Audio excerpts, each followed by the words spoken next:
Hoje, 14 de novembro, é celebrado o Dia Mundial e Nacional do Diabetes. E para se ter uma ideia, o Brasil é o 5º país em incidência de diabetes no mundo. São quase 17 milhões de brasileiros adultos com a doença. Assunto para a gente entender melhor agora, no quadro Só Saúde, senhora. Só Saúde, oferecimento. Laboratório Análises, agora também na Rui Carneiro. É aqui no estúdio para falar sobre esse assunto na Casa do Mulher Demais, nova casa, viu, doutora Ana Luísa Rolim?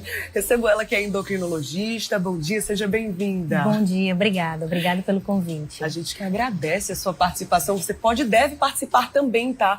Qual sua dúvida sobre o diabetes? Você tem diabetes? Conhece alguém que tenha? Então participa, aproveita esse comecinho de semana, participa e aproveita também a participação aqui da nossa endocrinologista, especialista. Vai mandando aí sua mensagem, 991050400, é o zap do Mulher Demais, tá aqui comigo, ó, o telefone. E ao longo do programa a gente vai conversando, tá? E aí, doutora, primeiro explica pra gente como é que é feito esse diagnóstico do diabetes. Que níveis são esses? Isso. O diabetes é uma doença muito comum, né? Como você falou, nós temos 16 milhões, mais de 16 milhões de pessoas com diabetes no Brasil. E esse diagnóstico é feito através de exame laboratorial. O que é importante frisar no diabetes é que é uma doença, em grande parte das vezes, completamente assintomática, tá?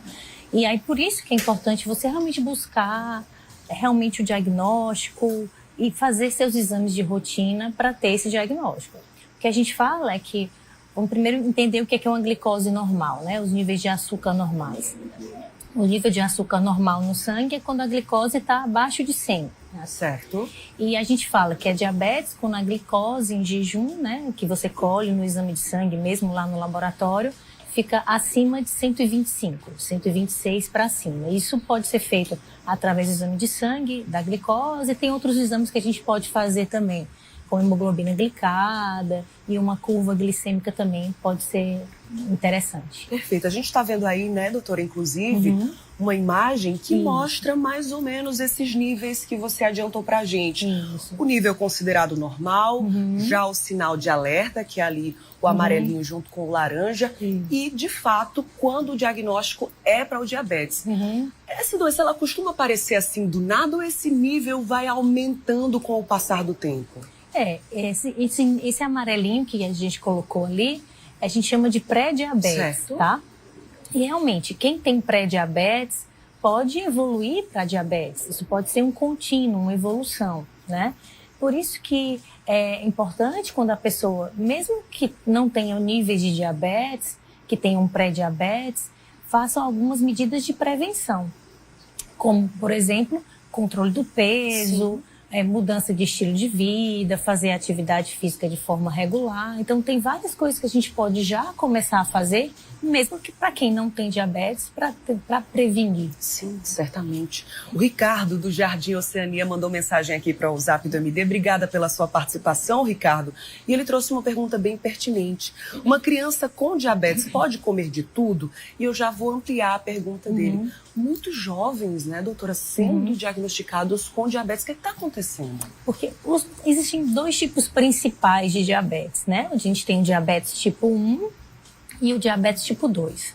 O diabetes tipo 2 é bem mais comum em adultos e é o mais comum de todos, porque mais de 90% perdão, das pessoas com diabetes têm diabetes tipo 2. Certo. Agora, o diabetes tipo 2, apesar de ser bem mais comum em adultos, em pessoas com excesso de peso, tem ficado mais frequente em crianças por causa disso também, por causa da questão de que mais crianças têm excesso de peso, mais crianças são sedentárias, então tem aparecido também diabetes tipo 2, que é bem mais característico do adulto, em crianças e adolescentes. Perfeito. Mais uma dúvida aqui que surgiu no nosso WhatsApp, o 991050400, foi a Vera, de Bahia. Ela fala o seguinte, a mãe dela é diabética, e aí ela quer saber, eu corro o risco de ser diabética também? Sim. Pessoas que têm história familiar, genética, né, para diabetes, tem fator de risco para diabetes. Tem vários fatores de risco para diabetes. O principal, no caso do tipo 2, né, que a gente é o mais comum, é realmente o excesso de peso. Mas a gente tem fatores genéticos associados, tabagismo, né, o ato de fumar como um fator de risco importante. Então, ela sim, pelo fato de ter familiar com diabetes, tem maior risco. Tá. Mas isso não é um destino, né? Não é uma... Sim. Né, até porque tem pessoas que não têm familiares com diabetes e têm diabetes. E mesmo assim desenvolvem, né? Especialmente pessoas com diabetes tipo 1, onde esse traço familiar é bem menor do que no diabetes tipo 2. Perfeito. Na minha casa também tem um caso parecido, assim. Meu pai é diabético, minha mãe é pré-diabética.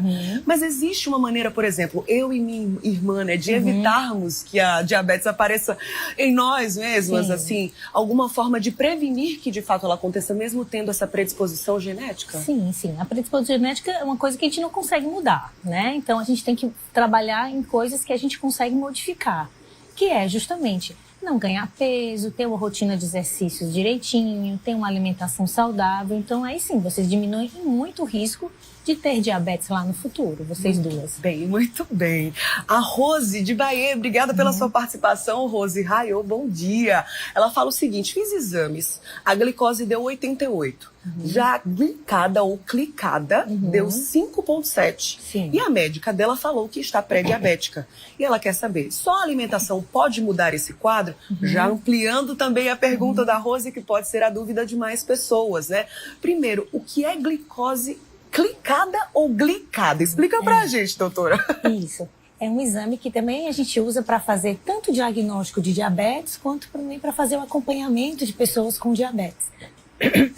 É um exame que a gente consegue ver como se fosse uma retrospectiva do que está acontecendo com a glicose, numa média de mais ou menos 3 meses em retrospectiva.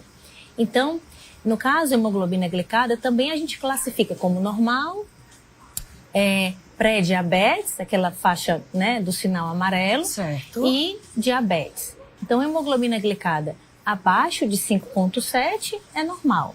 E acima de 5,7 até 6,4%, que vem como uma porcentagem, é pré-diabetes. Certo. E acima de 6,5, maior ou igual a 6,5, a gente fala que é diabetes. Então, ela mesmo tendo uma glicose em jejum normal, a hemoglobina glicada está falando pra gente que ela tem pré-diabetes.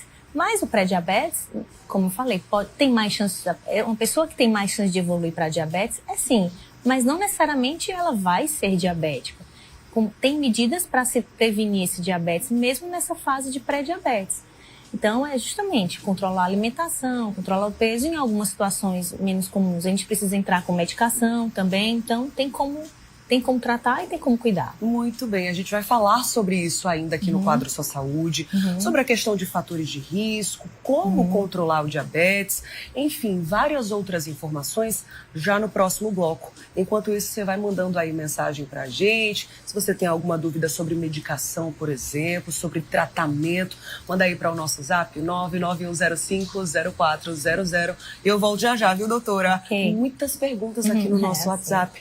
Já a gente volta a conversar.